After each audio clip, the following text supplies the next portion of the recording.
নমস্কার বন্ধুরা, আমি চলে এসেছি আর একটা নতুন ব্লগ নিয়ে তো আপনাদের কাছে। তো চলুন, আজকে আমি যাচ্ছি একজনের সাথে দেখা করতে। তো দেখতে থাকুন কার সাথে দেখা হয়।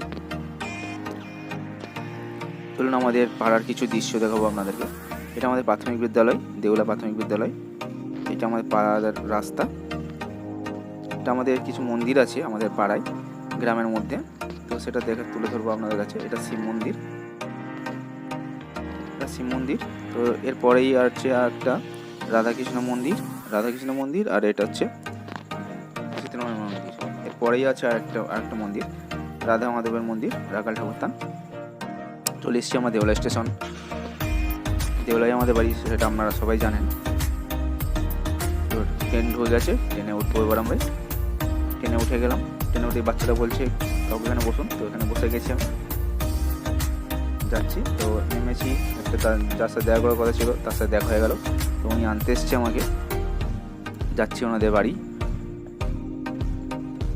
যেতাম না, উনি অ্যাকচুয়ালি ফোন করেছিল, একটা ওনার ফেসবুকে প্রবলেম হচ্ছে, তো সেই জন্য ডেকেছিল আমাকে। তো এসছি ওনাদের বাড়িতে। কাজ কমপ্লিট হয়ে গেছে, সকালবেলা বার হয়ে এসেছি। দাদা আমাকে ছাড়তে যাচ্ছে। ওই দাদাটার নাম সৈয়দ মন্ডল ব্লগ, এই নামে ফেসবুক খোলা আছে। তো উনি খুব ভালো ভিডিও করে, ফলো করে দিও। দাদা বলছে হাই, ওনাকে ফলো করে দিন। আমি চলে এসেছি নিউগড়ি স্টেশন। তো বেশি আর বড় করবো না, ভিডিওটা অনেক বড় হয়ে গেছে। তো নিউগড়ি স্টেশন থেকে আমি ট্রেন ধরবো। টাটা বাই বাই, সবাই ভালো থেকো বন্ধুরা, গুড বাই।